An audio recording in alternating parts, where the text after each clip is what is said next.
And first and foremost, I want to say thank y'all. At the end of the day, I know y'all have a job to do, and I just want to do the best that I can to make sure I get the information to you. Win, lose, or draw. My dad always told me, never get too high when you're doing good, never let them get too low when you get down. Always try to stay as even keel as possible so you can always, just be who you are and just stay humble. So I really, really appreciate it, and thank you. Open up questions. Joe, this award is named after Arthur Sr., the founder of this team. Does that give a little extra weight to knowing that he had that same type of approach with the media? No, definitely. It means a lot to me.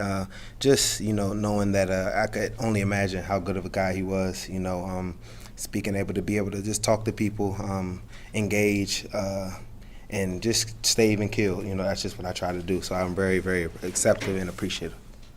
Was this something you learned over time when you were in Cleveland, or have you always kind of been this type of guy? It's from since I was a kid. I was raised by my mom and dad very, very well. My grandfather's been a pastor for 50 years.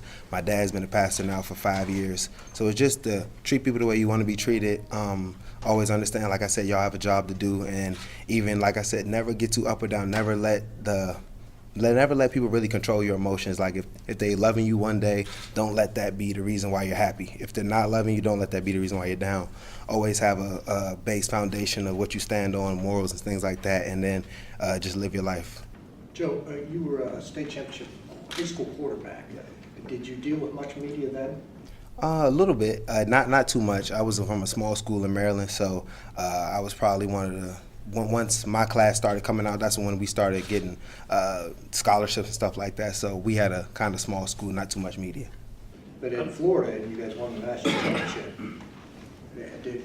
Urban was your coach, Yes. right? Did he let you talk to media much? Was it free and open? No, for sure. At Florida it was too, but then at that same time I was young, hungry. We had Tebow, we had guys like that did the majority of the talking. I just wanted to just show, and I was new to cornerback too, so I was just trying to soak up all the information and hoping I didn't do a bad job. Joe, for as adept as you are at these situations, was Sunday afternoon one of the harder ones to get through the game against New Orleans? It's kind of ironic. No, definitely. But I mean, that's one of the main ones I was talking about. You can go from the Patriots game where I was, oh man, I thought I was the man, and then you go to the New Orleans game where it's not quite so much, but you understand what it is. You know that I gave my best effort. I tried my hardest. It was never a thing where. It was an effort, and then sometimes these plays don't go your way. Things happen I'm a true believer, everything happens for a reason. So once you get the emotion I just need a good couple hour, 20 minutes, something, just get myself together. But just knowing that everything happens for a reason, and that was one of the tougher ones. But just having my teammates with me, making sure everybody knows, like, Joe, come on, man, we wouldn't be there without you. Their support helped out a lot. Do you also use an opportunity like this to send a positive message 2.5 hours away to your former teammates for Sunday? I've talked to a couple of them, just giving them some motivation. But end of the day, I know those dudes. I know how they feel over there. They just always, even though they may not be in the picture, I know that they want to end on a good note. So I know they're going to give their best effort. Joe, one of the ways to get the Chief Award is by talking about other guys. So the guy that's going to come in after you, Terrell, is the Rookie of the Year. I'm just sort of curious what your impressions are of him in his first season in the league. I'm really, really impressed with Terrell. His professionalism, his just being able to be drafted where he was drafted and still coming in so hungry and trying to just absorb everything from everybody, from Morgan, from S. Davis, from myself, just taking coaching, not thinking that he knows everything, and just always trying to work hard and get better every day. So I think he's got a very, very good base foundation. So just coming into this offseason or just continuing just to understand the defense better so he can be more of a vocal leader. Now did you see the film of your flags the other day? And now that you've had a chance to see it, is it any different in your view, or are you still the same sort of? No, I still feel like the one with Kamara was just a tough call, bad call. But it is what it is. I feel like the other one on fourth down, I think it might have got tipped, but we're playing physical within 5. I could see how they would say I got a little pull on them, but it's just physical ball. So I think the second one was more shaky one, but the first one I just don't see it. Do we have any more questions about the Chief Award, guys? I think they're good with the Chief. Well, with you being a leader on this team and being a role model to so many, what message do you have to all the young people who are watching? Stay the same person every day.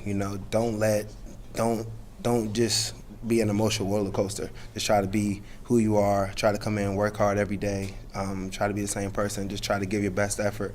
And at the end of the day, this is a sport. This is a game that we're playing that we love. And at the end of the day, it's our job too. So, just take it seriously. Just try to be the best that you can be, and everything will work out for you. Joe, how did your experience in Cleveland shape your immediate perspective? It shaped it pretty well, man, because I felt like in Cleveland I could have made a lot more Pro Bowls than I did. Just being able to be a guy that's covering and on the island and making plays, and after the game you still lose and people are like, oh, Joe, you still suck. And I'm like, man, if you, not really, but at the end of the day, it's just you can control what you can control. People are going to say what they want to say. Just knowing that in your building that people know what's really going on, that's really what matters. And just have a base foundation, have something that you stand on, like my religion, my parents. That's something that I know at the end of the day, no matter what happens, I always got that. Wasn't the media saying that, was it? Sometimes. Sometimes, when you're doing bad, everything's bad. You give up a pass, that's the reason why we lost, So it was just a little tougher, but, being here, understanding that literally just control that left cornerback, make sure you're doing your job, focused in on your stuff, and everybody else does the same. It makes it a little easier. Joe, what's it been like? You mentioned earlier about going from the high of the Patriots week to the low of the Saints week. What's it like to kind of ride an emotional roller coaster as a player, but to have to try to keep that even keel going into this week, knowing what the message is, knowing what the stakes are? At the end of the day, once those go, I try to just close the chapter of the game and move it on until the end of the season when you can really look back at the whole thing, study all the games, figure out how you really did. So, I try to compartmentalize it. We have each quarters of the season, and then this is the fourth quarter of the season, trying to finish it off very, very strong. So, just still knowing that you got another game, you got another time where you can get that tape back to the Patriots tape. You know what I'm saying? So just always knowing that, refocus yourself up. Like Coach says, on Wednesday, we were on to the next one. So just understanding that I got another opponent I got to get ready for. So here you One are, more for Joe. Here you are in the final week, and you've been in the situation where the Browns are no hope of making the playoffs, but maybe being the spoiler. You've been in the situation where you need to win to get in. What's it like to see kind of the irony of all the AFC North games going on this weekend, and what's at stake? Like I said too, with that, it's a lot, But like we said, the main thing we can do is control what we can control. Because if we lose, then everything's irrelevant. So hoping for the best, but at the end of the day, controlling our business in front of us is the most important.